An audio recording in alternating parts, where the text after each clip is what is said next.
have Trump's spokesperson and notorious dodger of child support payments, Jason Miller, on Fox News to talk about Trump, talk about Kamala and the election, where he spouts a bunch of nonsense, or malarkey as Biden would say. So let's pull a few of these clips and debunk the lies. Ask the mother of his children. I mean, he's pretty good at these falsehoods. Well, on that point, and you have every right to say that she was part of this administration whose record you criticize, and obviously some of it is unpopular. Don't they also get credit for things that are positive? For example, the record-breaking stock market, the Dow breaking 41,000 on Friday.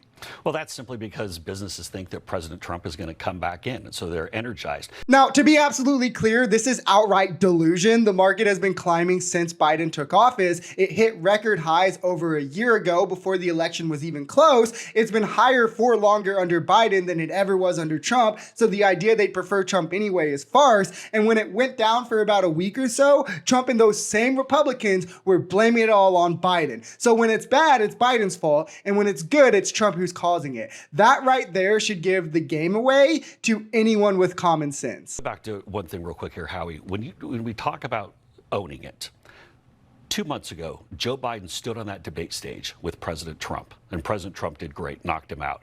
But it was clear from that debate that Joe Biden wasn't in charge of putting on his own socks, let alone running the country. It was clear at that moment that Kamala Harris has been running everything for the past 3.5 years. She's been in charge of this. She's vice president, and vice presidents don't set all the policies. Does she play a role? Absolutely. But, Howie, who's in charge then? We know Biden's not in charge. You've seen him. He can't put two sentences together. Never before have debates mattered this much, and outside of the narrative MAGA's trying to paint with them, they still do prove nothing now, right? Especially when Trump also just lied the entire time during the debate. Remember the State of the Union just a few months before where Biden shut the House down and Republicans said, oh, he's on drugs. Oh, he has to be high right now. It's just whatever fits their narrative at that time. And he was sick during the debate, so it's easy to run with the narrative. Oh, see, he has dementia. We were right this whole time, except for everything that's proved that we were wrong.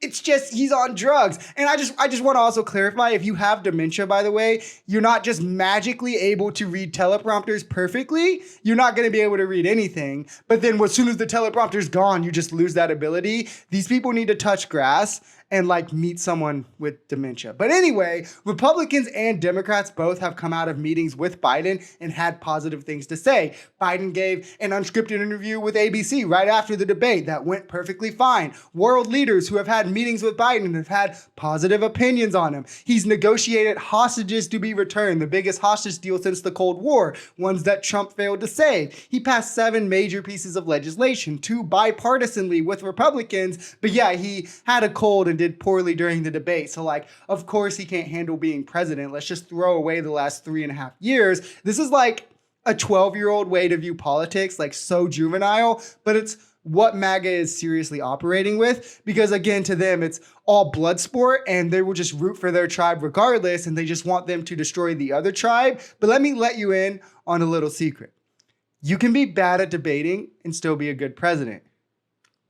You can lose a debate and still be a good president. Should. And President Trump is out there taking interviews, tough interviews too. I mean, this isn't powder puff football. He's taking tough questions, tough interviews. Now, to be clear here, Trump has almost exclusively just done softball interviews with Fox News. Where's his sit down with CNN, with ABC, with MSNBC? He's done squat outside Fox. I mean, the one he did was the black journalist, and he didn't answer a single tough question. He literally called it fake news when they asked him a tough question and insulted the reporter for asking and went into a complete meltdown. Name one tough question that Trump has taken and answered. I'll wait, because it doesn't exist. He does nothing but the Fox gremlins and Hannity, and if anyone else asks him a tough question, he just goes, "You're fake news," and attacks them personally while dodging the question. But again, his base doesn't actually care about politics or holding politicians to any bit of a standard. It's blood sport to them. So that's all he has to do when they eat it up and cheer him on, because he's destroying the media.